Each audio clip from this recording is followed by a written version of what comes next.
कुछ लोग चिंतित हैं। उन्होंने अभी अभी थोड़ी सी रेत को सैंपल प्रोसेसिंग टरेट के जरिए वाइब्रेशन दी है ताकि उस चीज को साफ साफ देखा जा सके। मुमकिन है कि कोई स्क्रू या हार्डवेयर का कोई और पुर्जा ढीला होकर गिर गया हो। रेत के जरिए वाइब्रेशन देने के बाद ये मार्स से आई हुई आखिरी पिक्चर है। ये वो स्कूप है जो गंदगी से भरा है और वहाँ नीचे वो छोटा सा ऑब्जेक्ट है जिसके बारे में हम आखिर में डिस्कस कर रहे थे। हो सकता है कि ये ऑब्जेक्ट हार्डवेयर का कोई पुर्जा हो जो जबरदस्त वाइब्रेशन के जरिए उसमें से निकल गया हो। जब तक वो चमकदार ऑब्जेक्ट नहीं नजर आया, पूरी टीम बहुत ही एक्साइटेड थी। ये ज्यादा बड़ा नहीं है, सिर्फ 2 या 3 मिलीमीटर का होना चाहिए। बेशक ये चीज छोटी है, पर इसने पूरी टीम को टेंशन में डाल दिया। उन्हें टरेट को वाइब्रेट करना होगा ताकि साइंस इंस्ट्रूमेंट्स के लिए सैंपल तैयार किए जा सकें, और अगर उसमें कुछ टूट फूट हुई है तो उससे मिशन को बहुत गहरा झटका लगेगा। बढ़िया पिक्चर्स आने में थोड़ा समय लगेगा, पर तब तक उन्हें उसी पिक्चर से काम चलाना पड़ेगा। ये देखो, यहाँ कुछ चमक रहा है।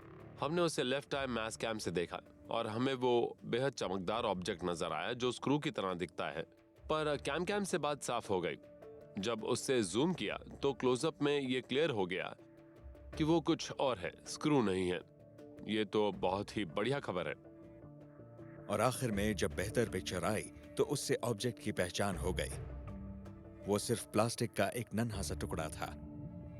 शायद ये इस तरह की कोई चीज होगी, ऐसी कोई मुड़ने वाली चीज। काटते वक्त ऐसी चीज साइड से छिल सकती है और इस तरह का टुकड़ा नीचे गिर सकता है। ये फॉल्स अलार्म था, पर इस $2 अरब के मिशन में छोटी से छोटी गड़बड़ को भी अनदेखा नहीं किया जा सकता। और अब मार्स की मिट्टी को पहली बार क्यूरियोसिटी में टेस्ट करने के लिए डाला जा रहा है। इस ऑर्गेनिक केमिस्ट्री लैब को कहते हैं सैम यानी सैंपल एनालिसिस मार्स, ये देखने के लिए कि ये सफर सफल हुआ या नहीं। तो इस तरह मार्स की मिट्टी के पहले स्कूप्स को सैम में डाला जा रहा है। हम पर काफी प्रेशर है और बहुत सारे लोगों की नजर इस पर है। सैम मार्शियन ऑर्गेनिक्स की खोज करेगा। ये ऑर्गेनिक्स जीवन के बिल्डिंग ब्लॉक्स हैं। इन्हें खोजने के लिए पाउडर्ड रॉक और सॉइल को हीट अप किया जाएगा और वेपर्स का एनालिसिस होगा। फिलहाल उन्हें ऑर्गेनिक्स की उम्मीद नहीं है, सिर्फ टेस्ट किया जा रहा है और वो काम कर रहा है। हमारी पूरी टीम बहुत ज्यादा खुश है क्योंकि हमारे पास डेटा है। सैम काम कर रहा है। अभी तक तो सब ठीक है, पर आगे जो होने वाला है उसके लिए कोई तैयार नहीं है। वाह, क्या बात है, कमाल है। डेटा आना भी शुरू हो गया और लगभग हर रीडिंग हमें हाइड्रोकार्बन्स दिखा रही है। सैंपल में ऑर्गेनिक्स होने के क्लूज हैं। हमें तो लगा था कि मार्स में ऑर्गेनिक्स खोजना बेहद मुश्किल काम होगा, पर ये तो कमाल हो गया। जो हमें चाहिए था वो पहली कोशिश में मिल गया। अगर ये रीडिंग सही हैं, तो मार्स में जीवन होने की संभावनाएं इतनी ज्यादा हैं जितनी पहले किसी ने सोची भी नहीं होंगी। पर क्या ये रीडिंग्स सही हैं? मार्स से काफी सारा डेटा लगातार आ रहा है। इसमें अलग अलग तरह की ऐसी गैसेस होने का इशारा भी है जो रेत में से निकलती हैं। एक ऐसा डेटा भी है जिसके हिसाब से मार्स में ऑर्गेनिक कार्बन भी हो सकता है। मुझे लगता है कि हमें इतनी जल्दी यकीन नहीं करना चाहिए, क्योंकि एक चांस ये भी है कि हम अपने साथ कुछ ऑर्गेनिक्स अर्थ से लेकर गए हों जिन्होंने शायद हमारी रीडिंग्स को बिगाड़ दिया हो। रीडिंग्स बहुत बढ़िया थी, पर वो सही नहीं थी। ऐसा अक्सर नहीं होता कि आपको अपने पहले सैंपल से ही वो सब मिल जाए जिसे आप खोज रहे हों। दरअसल मार्स पर कुछ और ही चल रहा था। सैम इंस्ट्रूमेंट के अंदर छोटी छोटी शीशियों की बनावट होती है जिन्हें वेट केमिस्ट्री कप्स कहते हैं। इनके अंदर कुछ खास ऑर्गेनिक कंपाउंड्स को सील करके रखा जाता है।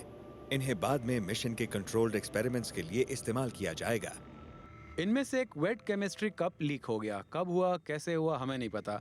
हो सकता है मार्स में लैंडिंग के दौरान रॉकेट में जो वाइब्रेशन हुई थी उसकी वजह से उसे झटका लगा हो, पर उस लीकेज की वजह से कुछ वेपर निकलकर सैम के अंदर फैल गए। इन्हें जो ये ऑर्गेनिक्स होने के इशारे दिखे थे वो अर्थ से आए थे, मार्स से नहीं। ऑनेस्टली मुझे जब पता लगा तो बहुत बुरा लगा, क्योंकि मैं उन लोगों में से था जिन्होंने इस एक्सपेरिमेंट के बारे में सोचा था, उसे डिज़ाइन किया था। हमने अपनी तरफ से इंस्ट्रूमेंट की साफ सफाई में कोई कसर नहीं छोड़ी थी।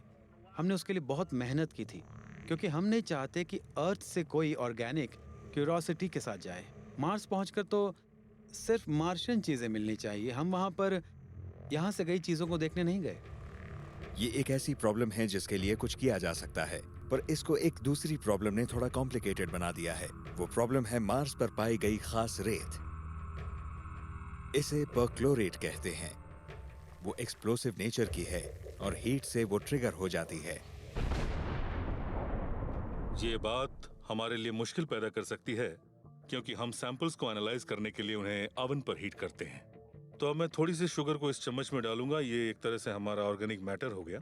ऐसा कुछ अगर हम मार्स पर डिटेक्ट कर पाते हैं तो मजा आ जाएगा। अब शुगर के अलावा हम एक और चीज डालेंगे और वो है परक्लोरेट। और हमें लगता है कि इसकी वजह से ही मार्स में परेशानी पैदा हो रही है। अब मैं वो करूंगा जो हम मार्स पर शुगर को डिटेक्ट करने के लिए करते हैं। हम सैंपल्स को हीट अप करेंगे।